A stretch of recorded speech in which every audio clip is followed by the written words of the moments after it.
You're listening to the Utah Checkdown Podcast. And now your host, Josh Furlong.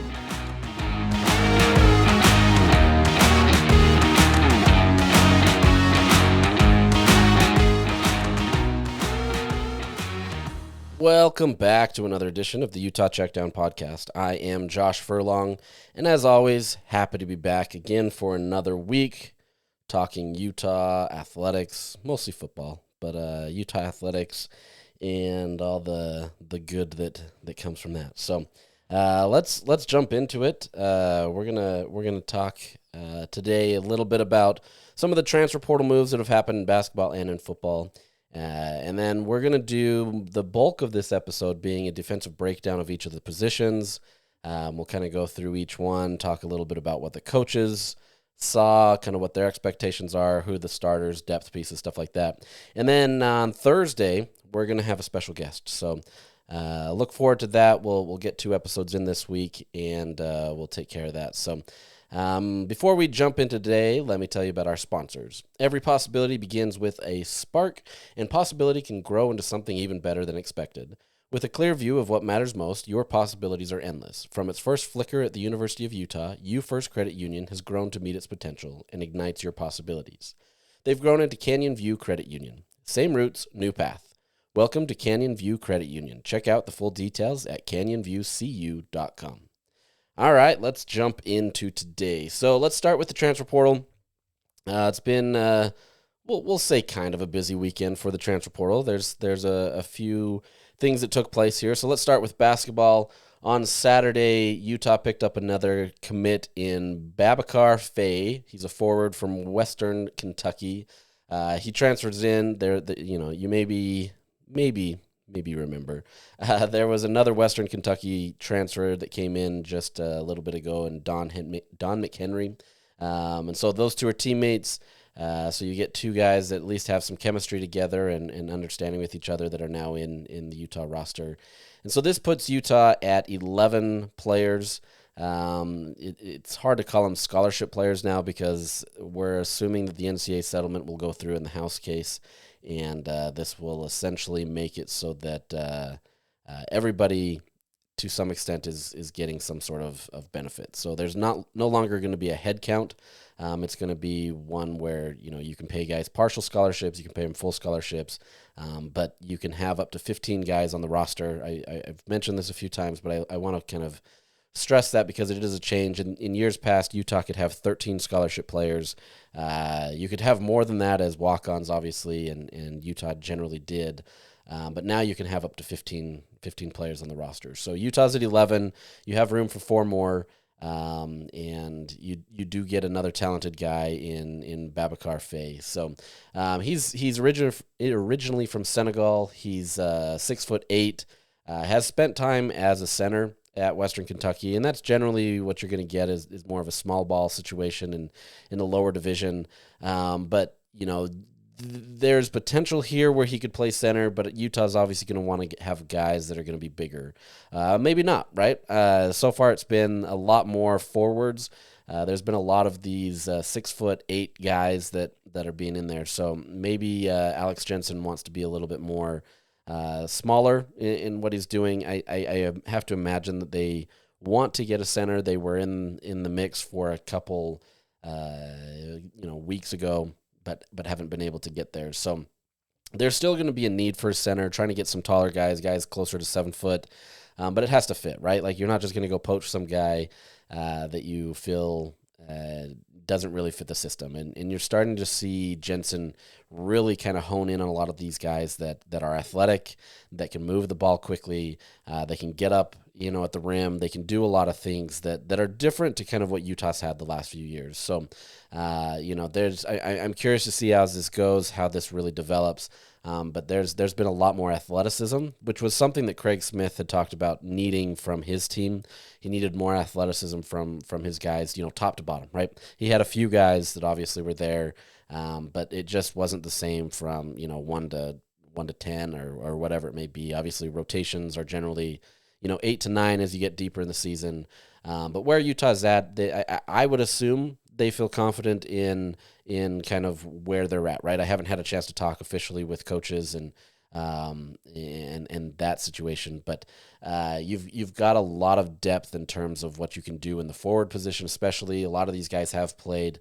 They can play that 5-man, which, anymore you can get more of the small ball, but they're just trying to get more up and do a lot of stuff there. So Faye, he didn't play a ton last year. He had a season-ending knee injury. I believe it was an MCL injury 10 games into the season.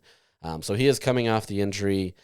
Curious to see kind of his impact there. But the year before, he did play mostly at center, did a lot of work there, and was effective. So we'll see what happens. But there's a lot of depth here. There's a lot of depth in what Utah can do.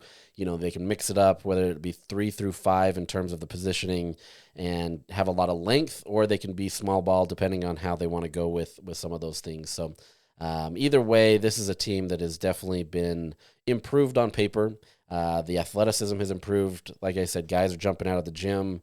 And assuming that this culture can come together and guys can come together and not just, have struggles that way, especially when you're bringing in essentially brand new players at every single position. Outside of Ibi Traore and Keanu Dawes, this is an entirely new roster. So, that always is tough. I would assume, based on kind of how you're bringing in this many people in, it may take time to gel, right? Like you see that, especially when you have to bring in this many new players. But by conference play, there's real potential here that this team could be really solid if everything goes as planned, right? And so I think Utah, once again on paper, is making moves and doing well and doing what they need to. But this isn't just going to be something that Utah comes in and suddenly, because they have more athletic players or they have this and that they're suddenly going to compete for an NCAA tournament. This is not just something that they can easily do. So that's not to say that it's not in the realm of possibility. Utah, in theory, was kind of in the mix until later in the season last year, and so there's opportunities there. The Big 12 obviously is going to continue to get better. There's going to be better talent going into all these programs. And so it's not going to get any easier, right? And so the margin for error here is pretty thin. And, Utah fans understand that. That's where it's been and just kind of what's taken place. But I think there's a lot of optimism, not just only in the fan base, but within the program, that this team can make some noise, right? And if you can make some noise in year one, that's all that matters, right? I've been on the record to say that I don't think Alex Jensen has to get his team to the NCAA tournament to really kind of show what he can do. But if you can make some noise, you can be competitive, maybe get one of those first round buys in the Big 12 tournament.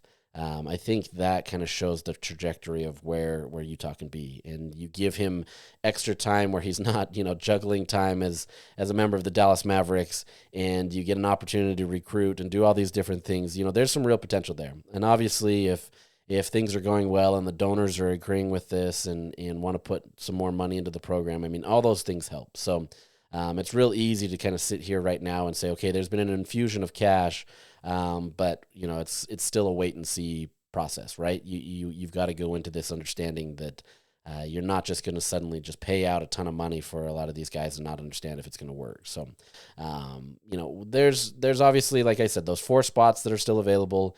We'll see how Alex Jensen and his staff decide to round it out. They've been really intentional in what they do. And so it's been a great opportunity for them to kind of fill a roster that works. As I said, center is going to be the position of need. But I think Utah has enough talent in what they're doing that it's not the biggest of concern. It just means you're going to have to play a different style of basketball, right?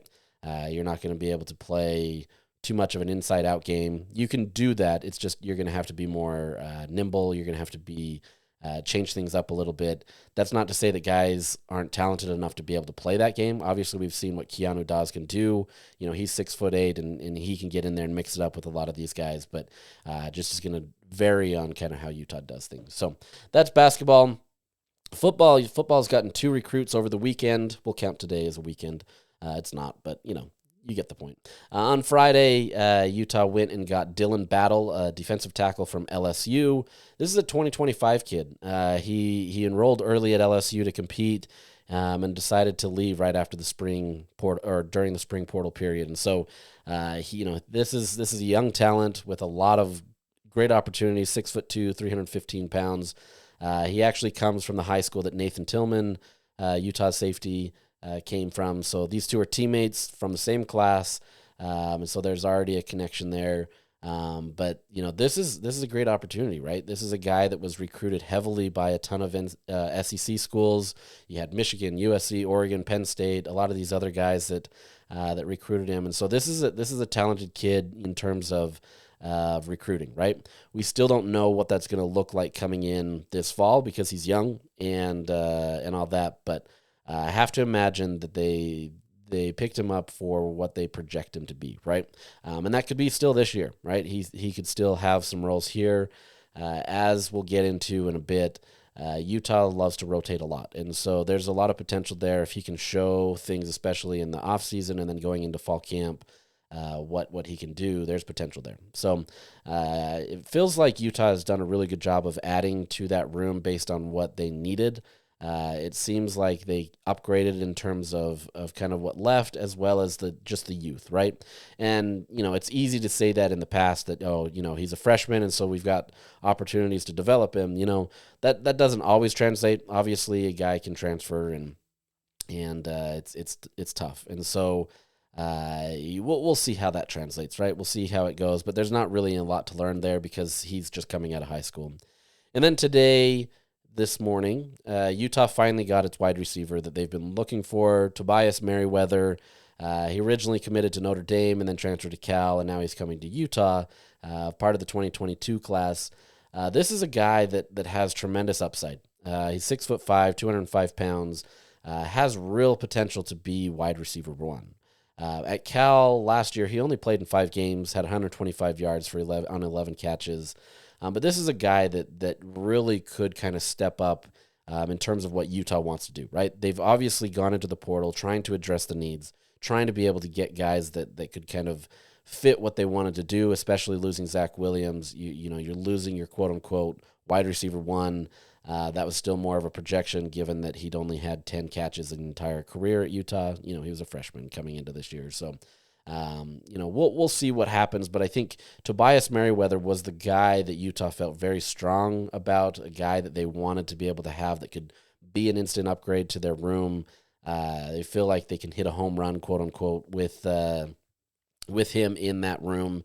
And so that gives Utah a great opportunity to be able to have somebody on the outside that can be that deep threat guy, that can be the guy that can be the one that is, maybe the Dorian Singer, so to speak, the guy that can go in there and get the ball, the 50-50 balls. I mean, his size alone gives him opportunities to be able to compete with just about anybody on the outside, and really gives Devin Dampier a great opportunity to be able to just have a weapon at his disposal, right?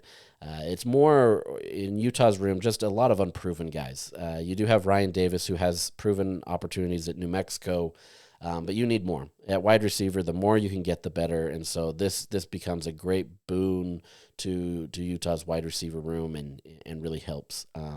There's still one other guy that they're waiting for, and I still believe that Utah would accept this guy if he wanted to commit.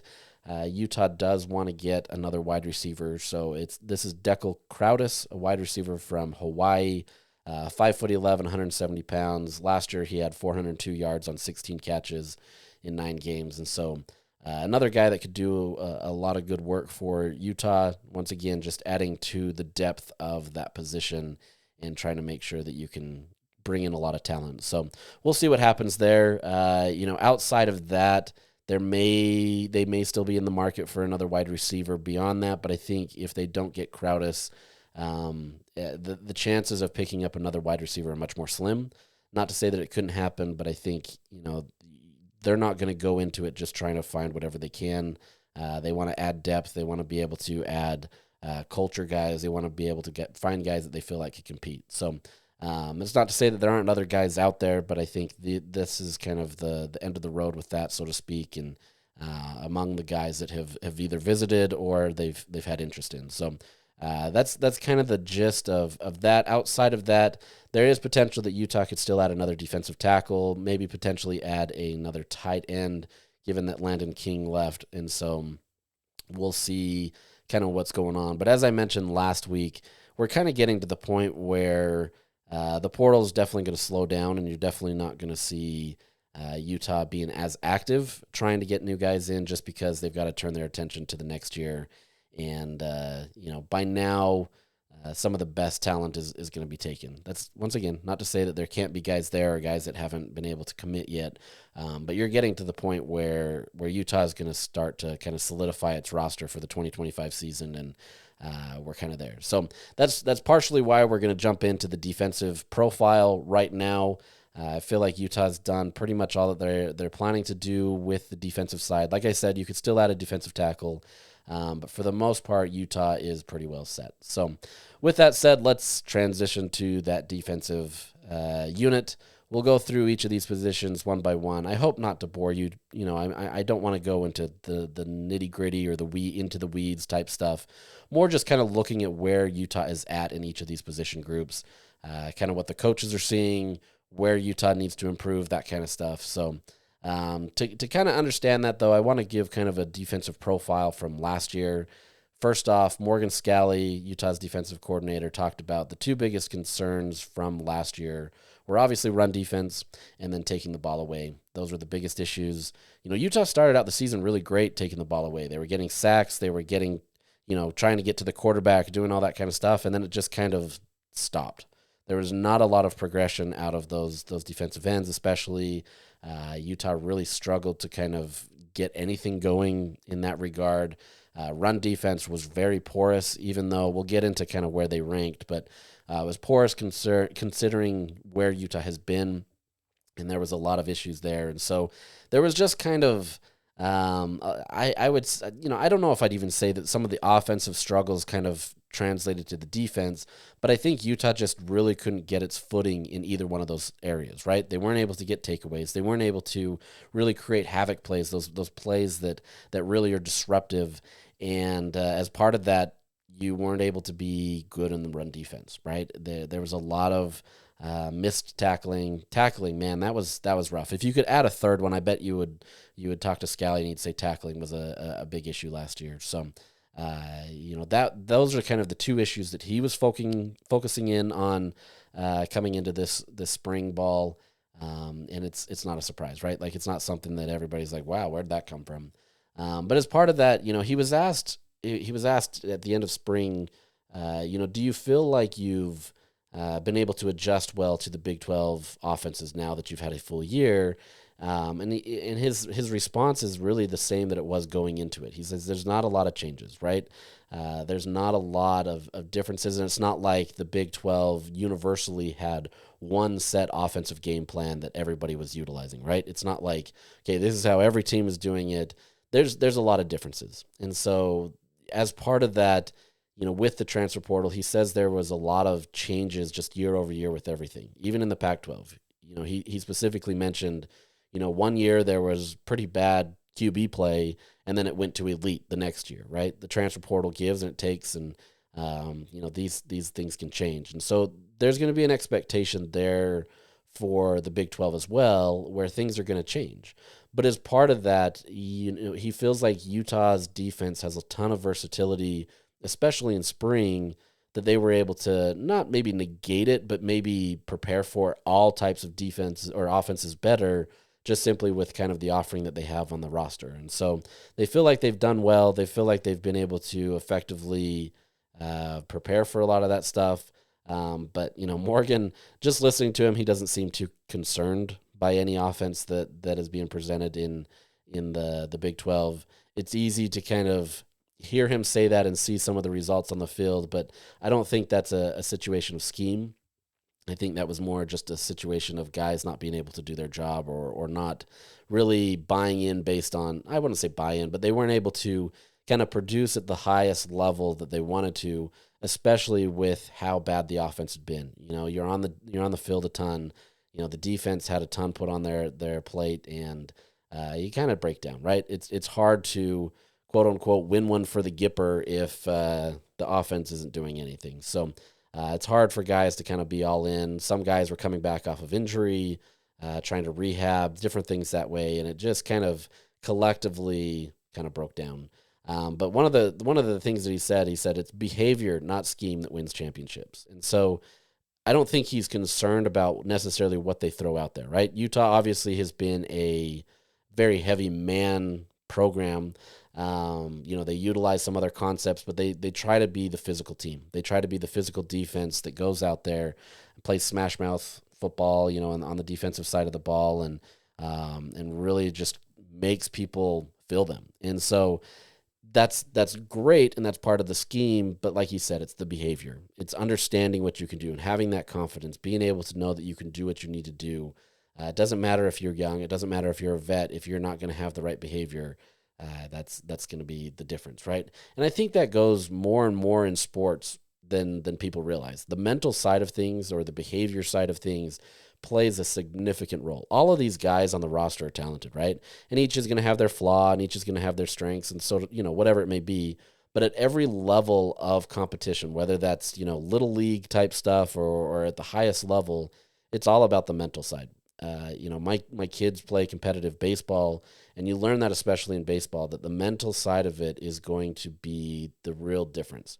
Baseball, from the time that you play, machine pitch or coach pitch, whatever it is, all the way to Major League Baseball, it doesn't change a ton, right? Obviously, it changes in the sense that pitchers get faster, it's harder to hit a ball, those types of things.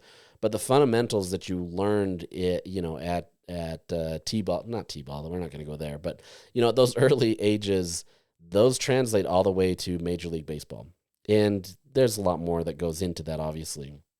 But it definitely is more of the mental side of things and having the confidence to understand that you can do it. You still have to have the talent, but you have to be able to have the confidence and the ability and the approach, the mindset, so to speak, to be able to get there. So I think that's where Scally's really trying to approach that, where he's really trying to kind of hone in on all that, right?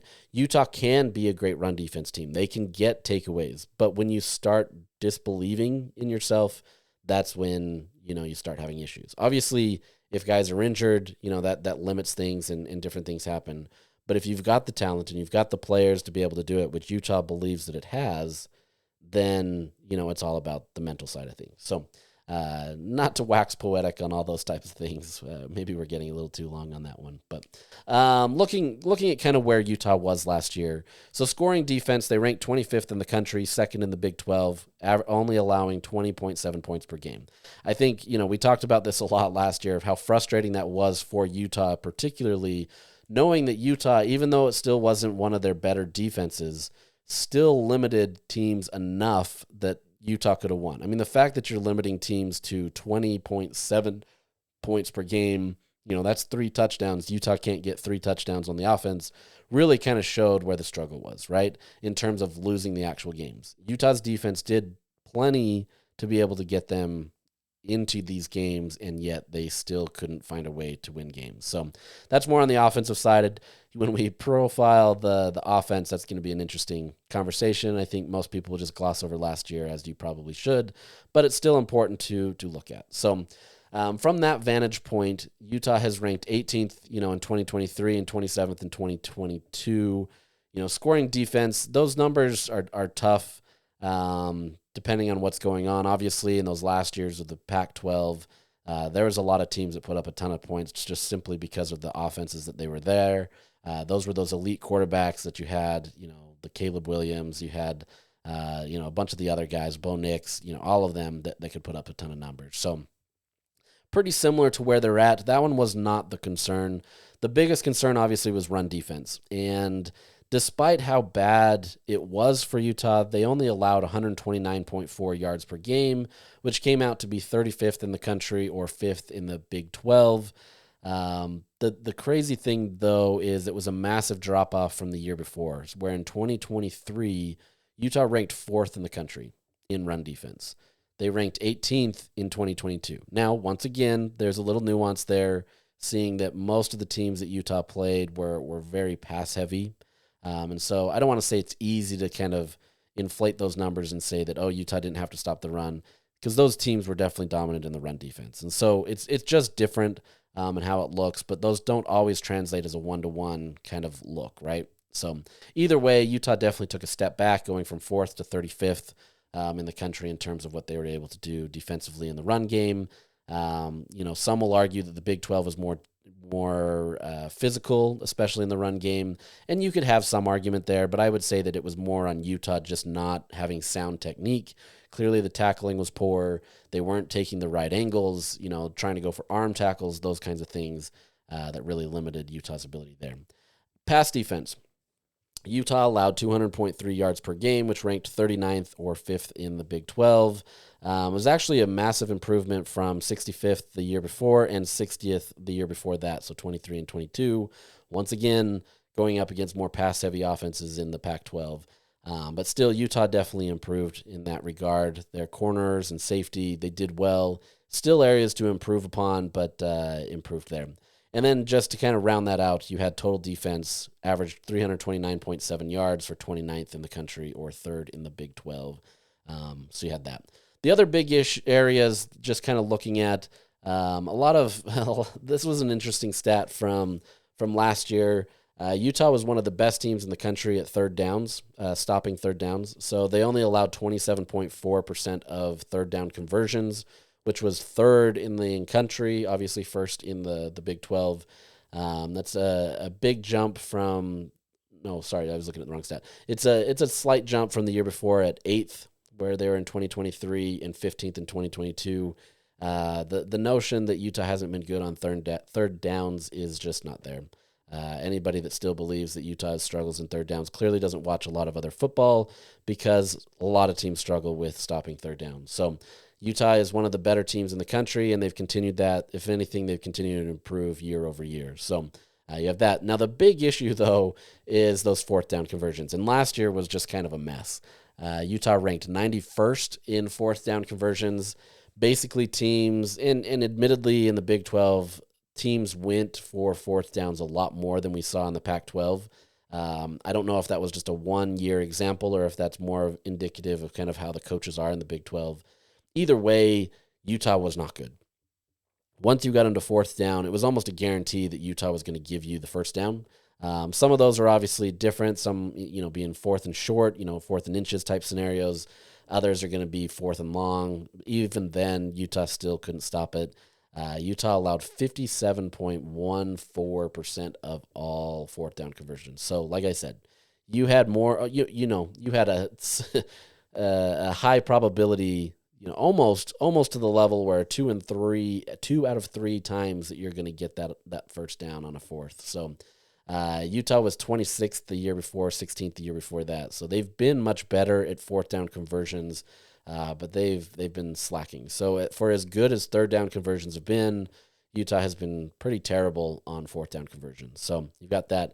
And then lastly, red zone conversions, they allowed 80.65% for 48th in the country. And in sacks, they only got 24 sacks last year, which was 73rd. So 2 big areas where they needed to improve and kind of work there.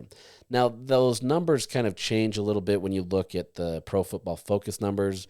Defensively, as a unit, and in Pro Football Focus looks a lot at kind of schemes, how a player did, tackling, pressures, coverage, that kind of stuff. And so there's a lot more that goes into it than just kind of your standard stats. They're trying to do things that help understand kind of where, it tries to norm or equalize it, right? Where you can look at a team in the SEC and look at a team in the Big 12 and try to kind of equalize that to a certain extent. There's never going to be a perfect metric, but PFF tries to get there a little bit in terms of how they grade things, have people watching these games and try to do it that way. So in terms of how that goes, Utah's defense ranked 51st in the country last year, which I think is, whether you agree with the grading or not, I think is probably a fair estimate of where Utah was last year. They clearly had some strengths and were relied upon to be able to keep Utah in games, despite Utah's offense trying everything it could to not keep themselves in games. But they weren't the best that they've ever been, right? And so I think 51st is probably an accurate depiction. Run defense, they graded out as 49th in the country. Still, once again, probably accurate, just based on where Utah has been in the past. Tackling, this kind of shows the most at 127th. That's where they rank. So they were one of the worst teams in the country in FBS in tackling in that showed out, right? Like, we understand that. Like I said, taking bad angles, arm tackles, just being in the wrong spot. There's a lot of problems there, which led to some frustrations there. And then in terms of pressure, looking at getting those takeaways or those havoc plays, they ranked 84th. It just wasn't as good. And then coverage grades, they ranked 42nd. So you can kind of see the holistic picture of what Utah was there with just those 5 grades alone. I think that paints a pretty accurate picture of this defense. So, as much as we talk about the struggles of the offense, there were struggles on the defense last year.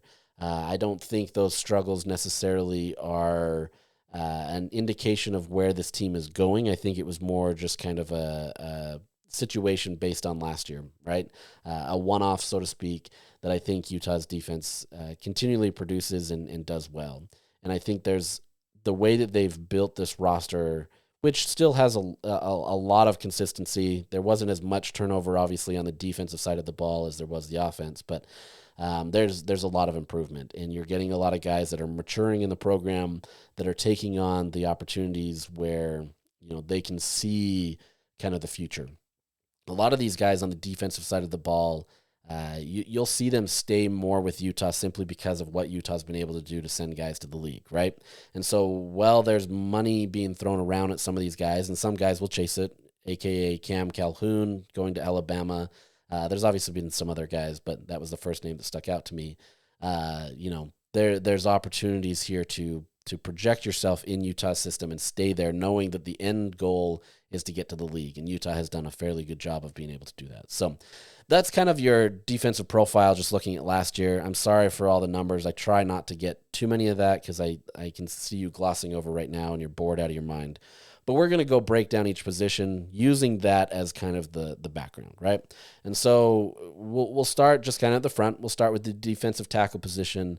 This area obviously is one that just doesn't have a ton of depth.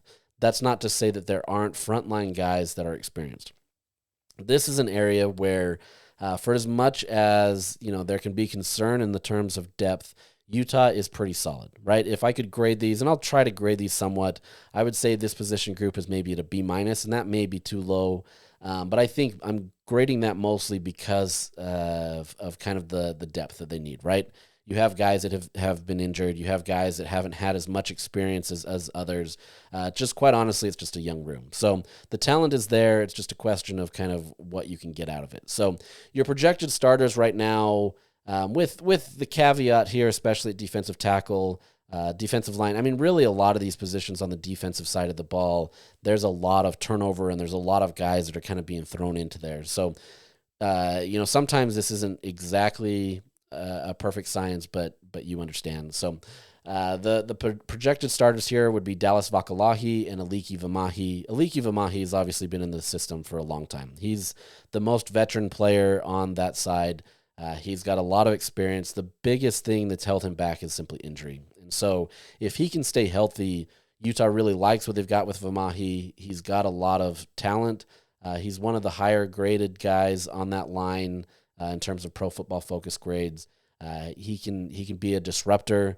He clogs the gaps. It's exactly what he needs to do. And so if he can maintain that ability to be able to just stay healthy, I think Utah's going to be okay with him. Dallas Vakalahi really started to come on at the end of last season. This is a guy that's been coming through the system, coming off of a mission. It takes a minute to kind of get into it, but really showcased his ability to be able to get in there and just be a disruptive force. Can clog the holes as well, but he's more than that, where he's actually disrupting a lot of the plays. He's getting in there. He's the guy that you're looking to be that havoc play guy, right? Like, he's going to come in there, mess up whatever the offense is trying to do. He really kind of showed what he was able to do. In terms of PFF grades, he graded out on the defensive side as a 67.8, so definitely room to improve, but he was actually one of the more consistent players in terms of like all-around grades that were pretty similar, right?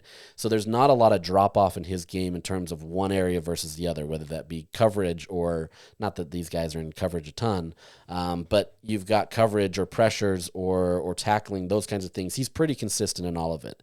and he's taking on a bigger leadership role, according to Luther Ellis. He's getting in there. He's looking more comfortable and kind of understands who he can be in this system and has really bought into that. He, as I've said with that leadership role, for him being kind of one of the, he's not younger, but he's more younger in terms of class, that recruiting class, then he comes in there and he's helping a lot of these other guys, and he's been a great voice in that room. It's what Utah needs. These aren't the guys that have to be the ones that get all the attention. They can be at times. Junior Tafuna and Keanu Tanavasa, they love to be a little bit more vocal. But these guys, if you didn't even know their names, they'd be fine with that, right? They want to get in there. They want to muck things up and just really kind of own that game. So you've got those two guys that are going to kind of be your starters. But with that depth, you're going to see a lot of rotation. And so I call these the rotation players, guys that are probably going to factor into it. And with that said, there's a lot of these guys that can kind of be thrown in there. And so some of those rotation players, Jonah Liea, he's really come on strong. You could honestly list him as a starter as well in terms of kind of where he's at. He's maybe a little bit more undersized in terms of some of these other guys, but he's got the potential. He's really making the progress that needs to come.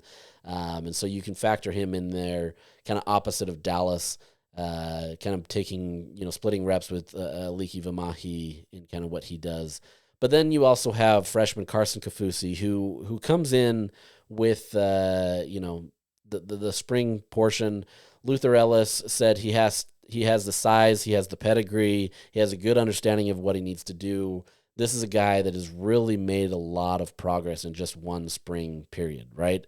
And so there would not be a surprise to see him factor in the game at all. This is a guy that can easily get in there and mix it up. I wouldn't at all be surprised if you saw something like Dallas Vakalahi and Carson Kafusi starting some games, right? I think that's how good of a spring he had.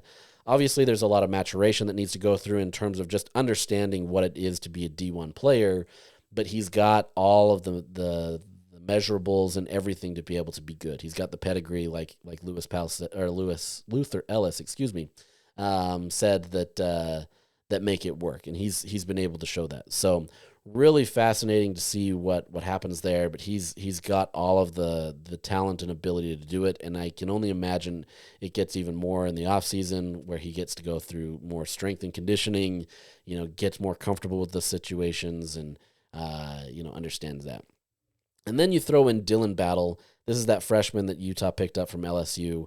I'm putting him in as a rotation player simply because I think his size and his talent and kind of from what I've seen from the LSU side, that kind of showcases him as maybe an early contributor. I think he's probably more at the end of that rotation, and there's going to be guys even in my depth area that I think could overshoot him. But I think based on kind of where he can be in terms of what he's done already at LSU, which is nothing, right, at spring, but I think his measurables and just kind of what he can do to buy into the program shows that Utah could potentially have something with him. So you've got that. In depth pieces, you've got Mike Tatuoli. He was a former walk-on who just got a scholarship offer this after the spring. They awarded it to him.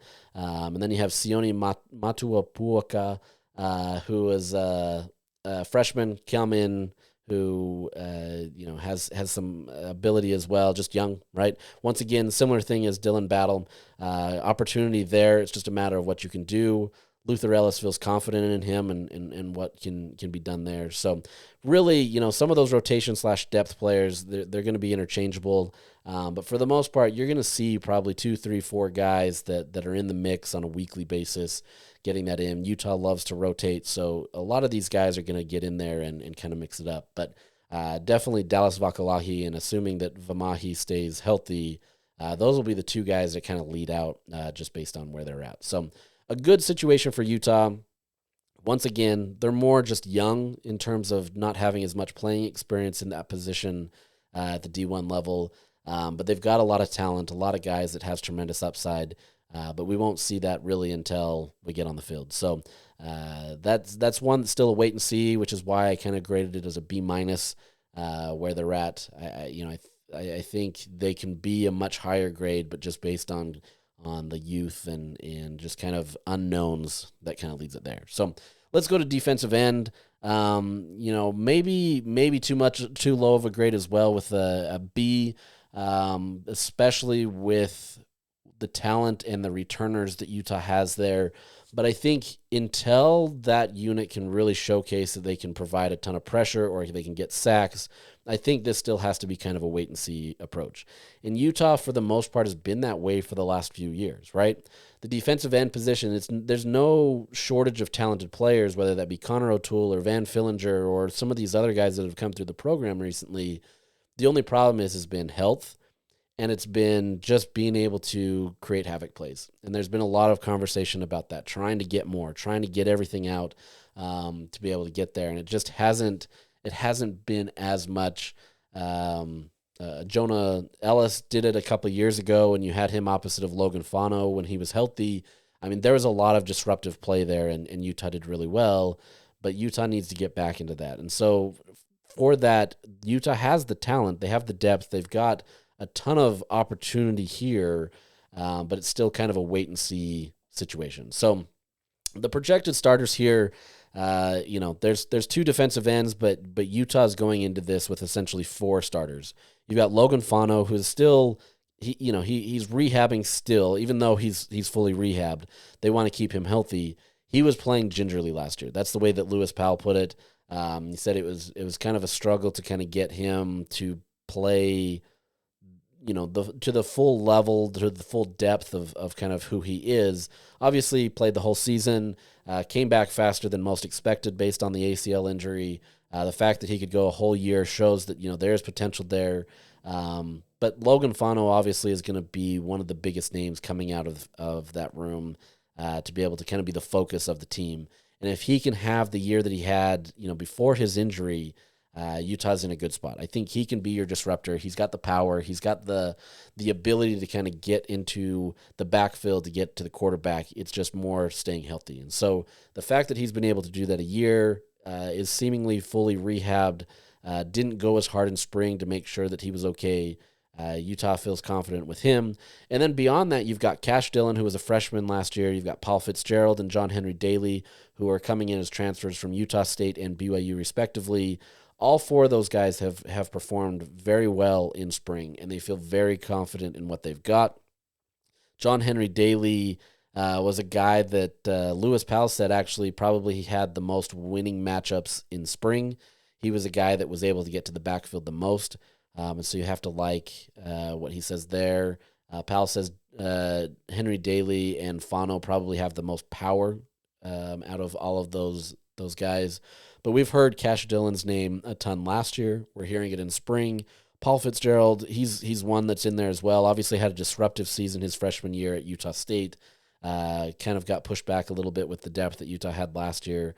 But you're starting to see a lot of this emerge. And so the fact that you have 4 guys that are interchangeable only means good things for Utah. If anything, that also puts a lot of pressure off of Logan Fano to make sure that he's not kind of the only guy that has to get it done.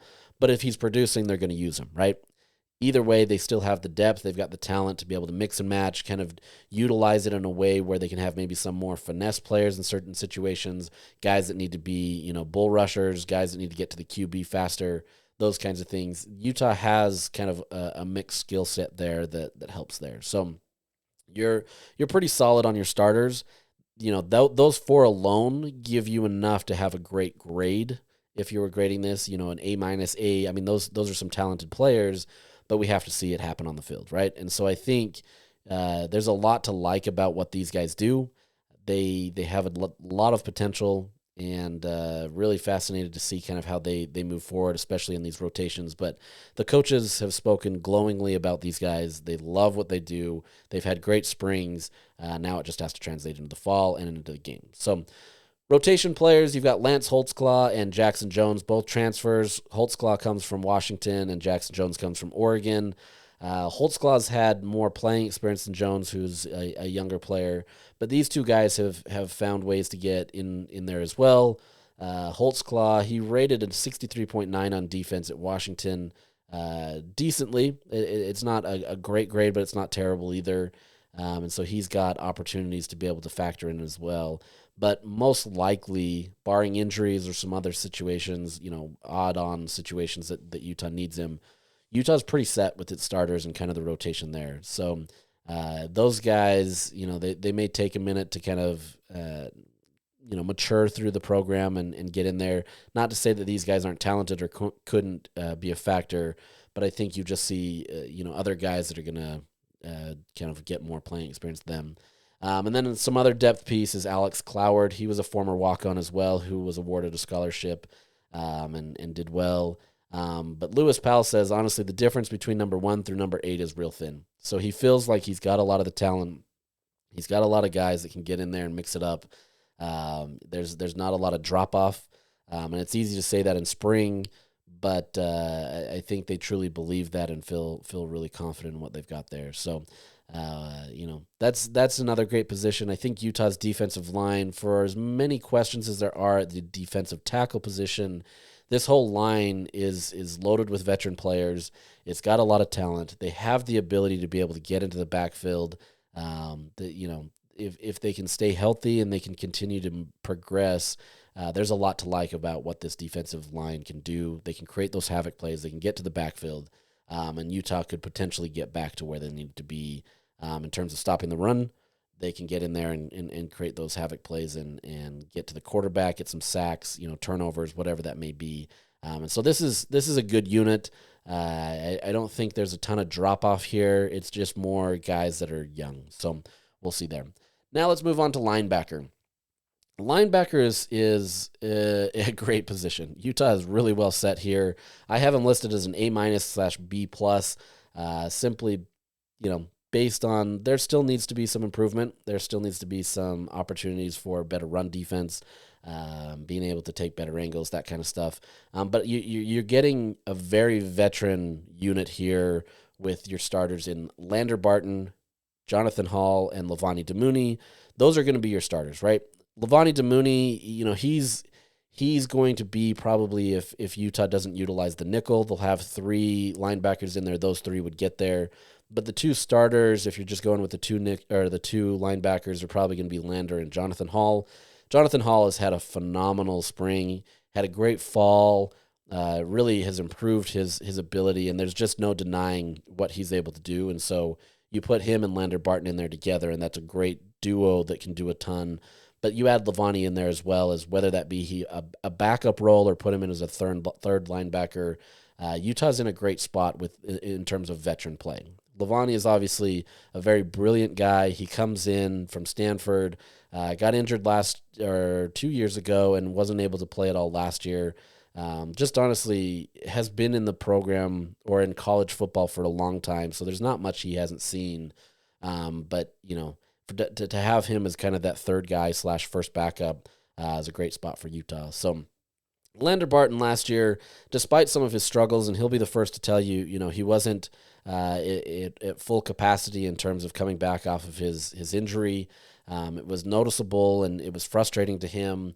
But he was a guy that still finished as the 5th best player on Utah's defense in terms of PFF grades. He got a 72.2, which is good. Obviously can be improved, but he was one of the best returning guys on the team. He was the best run defender in terms of grades, but he's taken a big step. His leadership has grown a ton, Colton Swan said, and he said he's actually in as good of form as he's been since he's been at Utah. So I think Utah is very high on what Barton can do. They didn't really want to play up last year that he wasn't fully healthy, but he is fully healthy now and kind of in a good spot. Now, with that said, to be the player that everybody is projecting him to be, this is a guy that absolutely has NFL talent, obviously has brothers in the league. He has the mindset, the work ethic to be able to do it. He has to take those strides, right? It's easy last year to say, injury was kind of limiting him in what he does, but if he can't make those necessary strides this next year, he's still a great player, but his prospects at the future, in the NFL, I don't want to say that they're not happening, but they're just diminished a little bit, right? This is still a guy that there's a ton of upside for. He absolutely could be a day 1, day 2 type draft pick. And so I think Utah is very mindful of kind of who he is and trying to get him to be kind of the leader.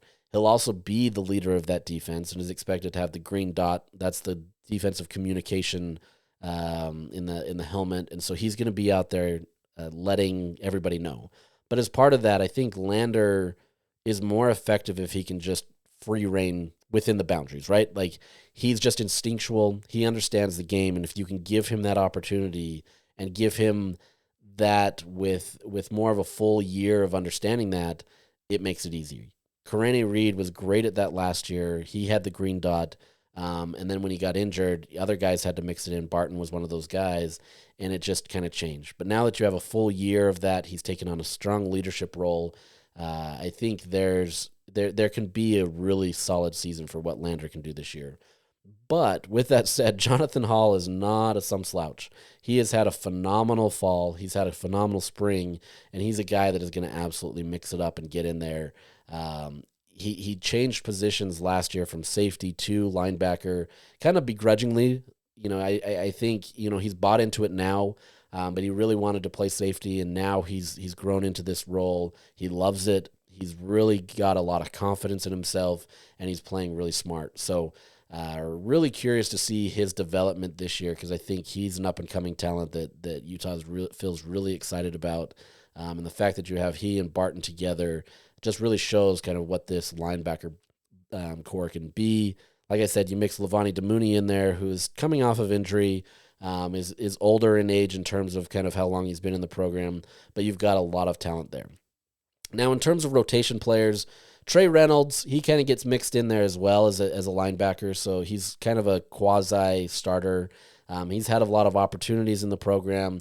Colton Swan said he's also grown in his leadership role, is really taking on a different role this year and really helping guys.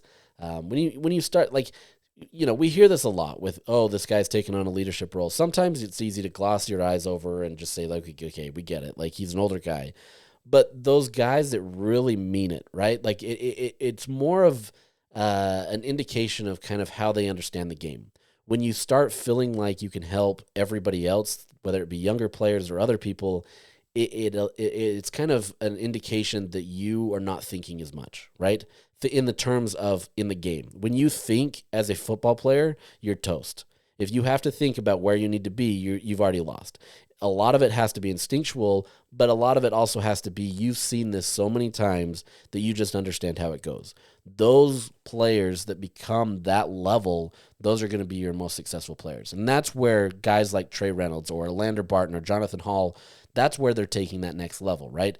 They're becoming more leaders in terms of they're becoming more coaches. They're becoming those guys that, Colton Swan can go out there and preach, hey, you've got to do this. You've got to have this technique. You've got to do that. It's real easy for a guy to say, you know what, I don't really care. I'm not going to do it. But when you have your teammate doing it, it changes it. Now you have to kind of live up to those expectations. And so you're starting to see a lot of that, and that's why this position group especially, there's a lot of optimism about. So Trey Reynolds, you can throw him in there as well as a projected starter, even though he's more a rotation guy.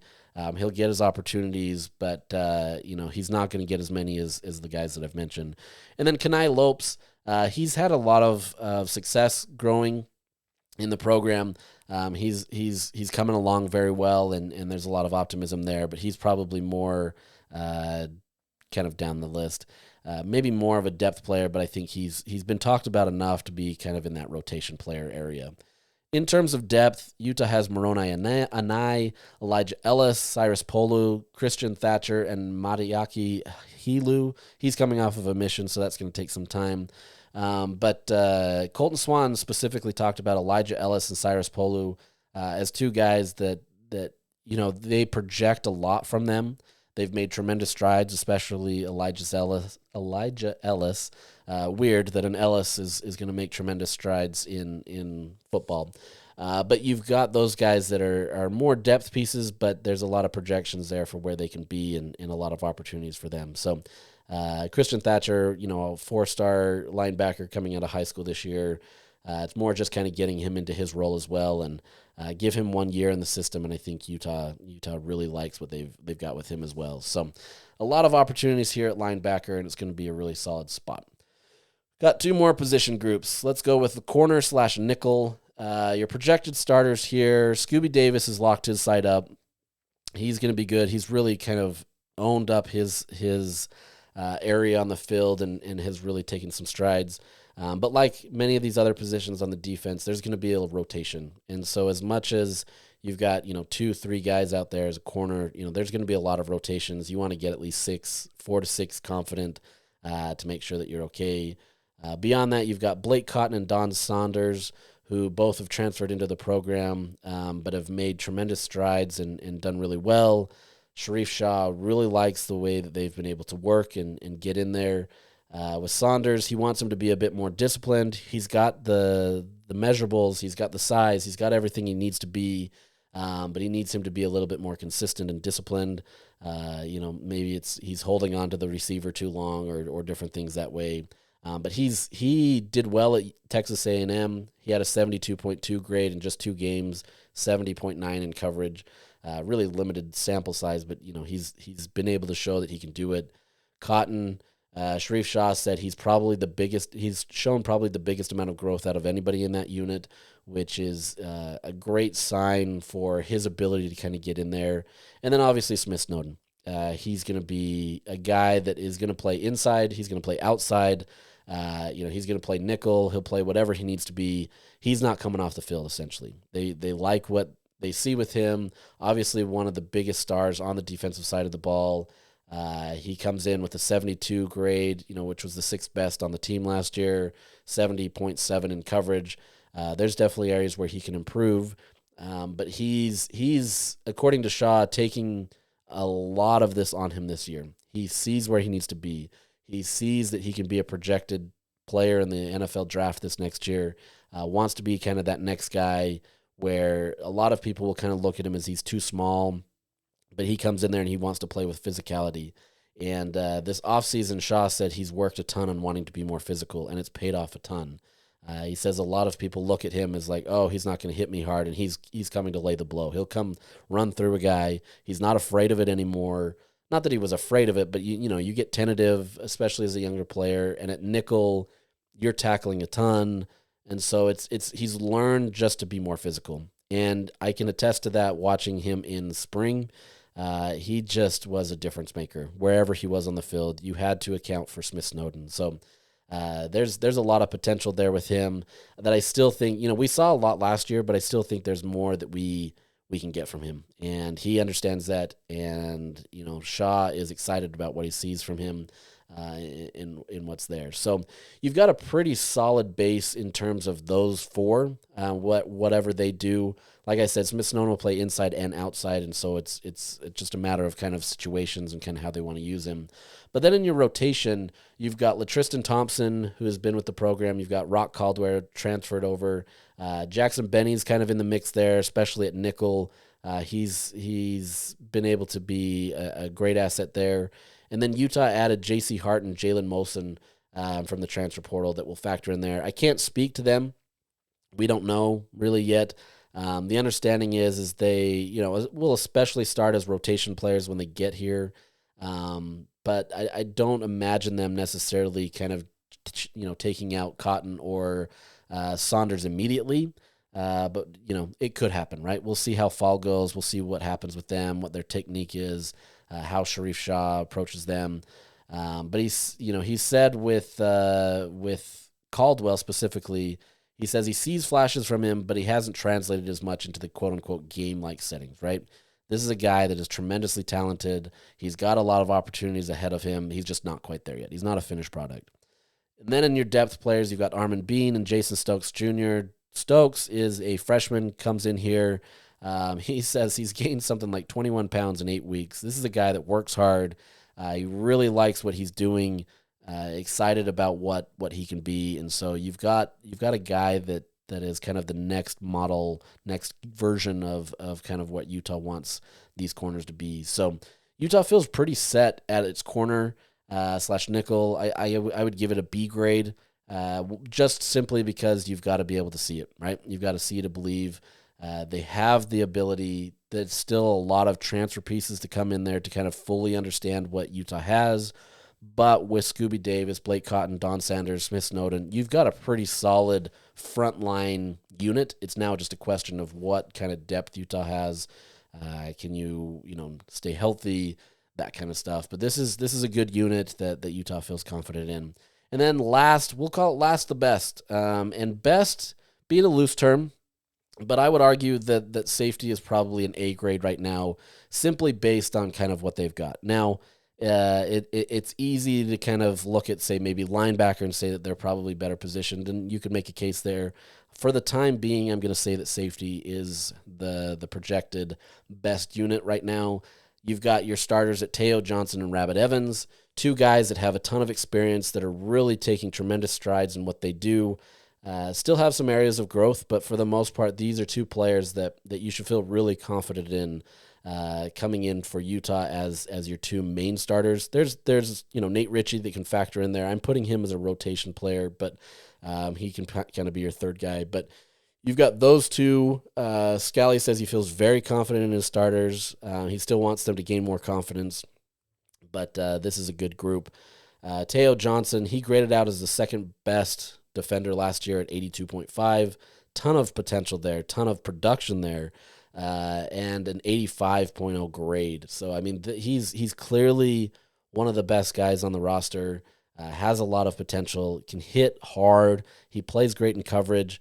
Maybe needs to take a little bit better angles in tackles at times, but if he and Rabbit, or, throwing Nate in there as well, if they can get a chemistry, I think you're going to see a lot of opportunities between these players that really help Utah in that backfield. And then Evans, he graded out as a 73.1 last year, which is the fourth best, 79.2 in coverage. I mean, these two have been great in coverage and in just being able to stop, which is what you need for your safeties, right? They're the last line of defense. You can't let anybody past, and they've been able to do well. Beyond that, Nate Ritchie continues to make progress, right? I think since his freshman season before serving a mission, it's been kind of up and down for him. He's had some good moments and he's had some bad moments, and I think you're getting more consistency out of him as of late. As I said, Scally feels very confident in him as a starter, but I still think Teo and Rabbit are probably higher up there on him, but he's been a great asset there. Nate Tillman is a freshman, comes in there. Scally says, he really highlighted Tillman as a guy that he's really fascinated by. He says he has to remind himself that he's a high school senior because he's already mature. He's already playing the game at a high level, and he's really factoring into the game a ton. And so if you can get those four as kind of your main guys, that's big for Utah. And I think they've got a lot of potential there to be able to do that. Really curious to see what Tillman can do.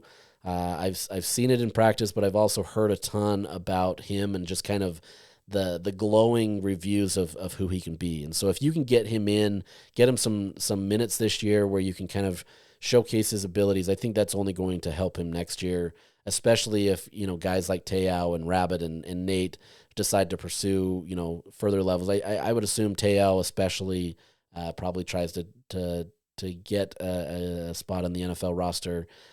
You've got opportunities there with Nate Tillman, and I think Utah feels really confident there. And then lastly, the depth pieces. You've got Manny Fuller coming in as a freshman, and then Jackson Benny again. Like I said, he's been playing at nickel, but he's also been playing at safety. And wherever he goes, he's been phenomenal.